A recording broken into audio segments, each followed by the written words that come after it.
Welcome to my new home. This is under my kitchen sink. So how I'm going to attach my kitchen sink to the countertop is just use these little L brackets and then screw them in with these tiny screws. I have 4 L brackets, so I'm thinking like put one on each side of each cabinet. Since the cabinets are, I guess, bolted together, that should be fine. And they're very tiny screws. Oh wait, this might not actually work. Let's see. So I put the screw in the hole like so. It's so tiny. Okay, I was just making sure that the screw doesn't actually fall out, and it does. And they're really tiny screws because I don't want them to go completely through the cabinet. So I'm going to screw now.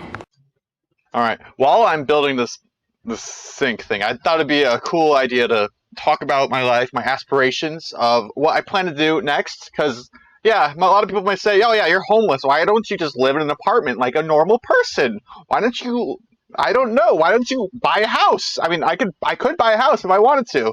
Or I could buy a condo. Like, I don't, it's not like about money for me. Well, it is partially about money because I'm saving some money doing this. Of course, it's not that much more money because I spent a lot to fix this bus, like $7,000 on the engine alone, which is a lot of money. But it's more about the experience. Okay, once again, make sure to triple click that like button for the YouTube algorithm, as it'll help me a lot. All right, so I have mounted the breaker box with 4 screws to this thin little plywood here, and I put some extra plywood on the back. So that it is a little bit more sturdy, because this is not quite paper thin plywood, but it is very close. I don't think it might be like a 1/4 inch or something like that. But yeah, I'm gonna put more screws in here, and then I'm going to, I guess, start wiring the wires to the circuit after I get the ground bar, because this is just the neutral bar right here.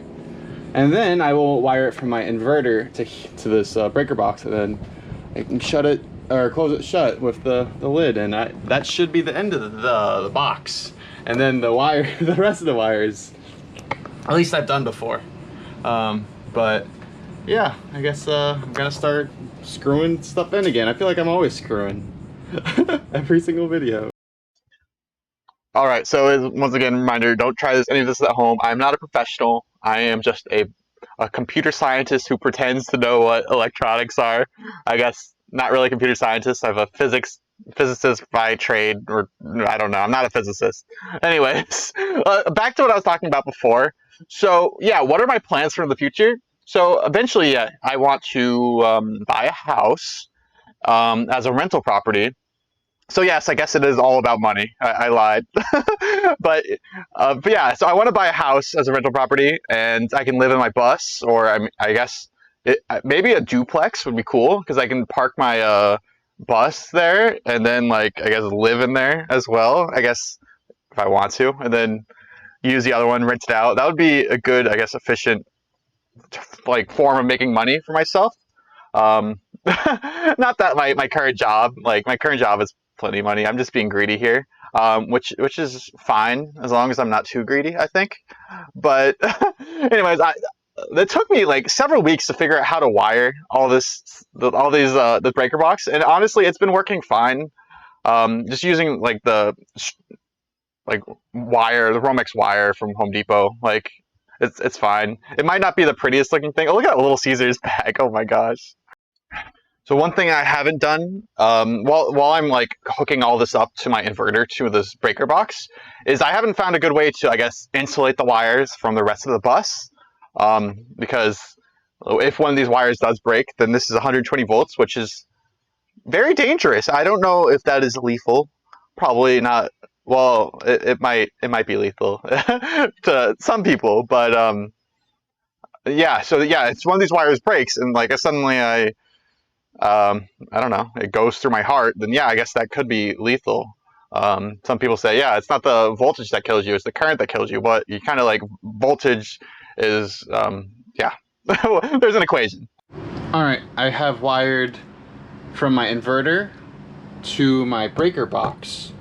I'm not sure if these are a good connection. It looks like they are. I can't pull any of the wires out, but it's really hard to tell, and I can't really check if it's a good connection or if this is even a good wire. I think this is 20 amp. wire, Romex wire.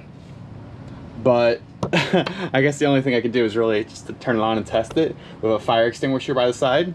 And I'm gonna be ready with that fire extinguisher because I don't want my bus to burn down.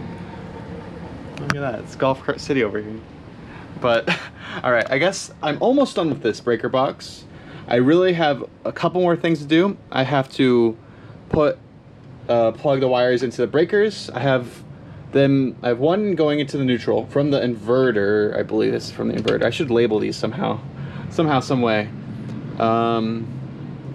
But the next thing is to wire from my outlet over there, and then to finish up wiring from, this is not the outlet, from this outlet. This is the sink one. I think that should be enough outlets for now. If I really need more, I can, you know, just put an extension cord from here, because I'm not even using these, and I still have extension cords for my last bus build, quotation marks bus build, whatever that was. All right, I'm just gonna finish with the wiring now. One thing I would do again would probably get more than just two cables for like what am I? What am I saying? I need more than two like power outlets, because yeah, I guess I have one for my phone, one for my laptop, one for like my other laptop, then one for like charging, like I guess charging whatever I had, like a headset or something. And that doesn't really leave a lot for anything else. So probably 3 would probably be good instead of 2, but I'll do that in the future. All right, I think I finally finished the breaker box, or at least everything inside of it. I cut out, or I broke out some of these parts for a breaker, or I guess 2 breakers, even though the one in the middle shouldn't be broken out, but oh well, I broke that out beforehand. I got some stickers here, main principle. I don't know if these are necessary. They probably aren't, but I'll put them on there because, you know, stickers might be useful one day. But let me show you the final result of my breaker box. We got 2 breakers in here. Probably add more later, because I can add more later. But I'm using just 20 amp Romex wire for everything. It's a little bit scary that I'm using it for the inverter to the breaker box, but don't try this at home. Anyways, I'm just going to screw on the breaker box or the lid onto the breaker box after I put in some principal stuff, and then I'll call the breaker box a day, and then maybe I can actually wire it up to my battery and test it, because if I don't test it, then this is all probably not gonna work, but we'll see.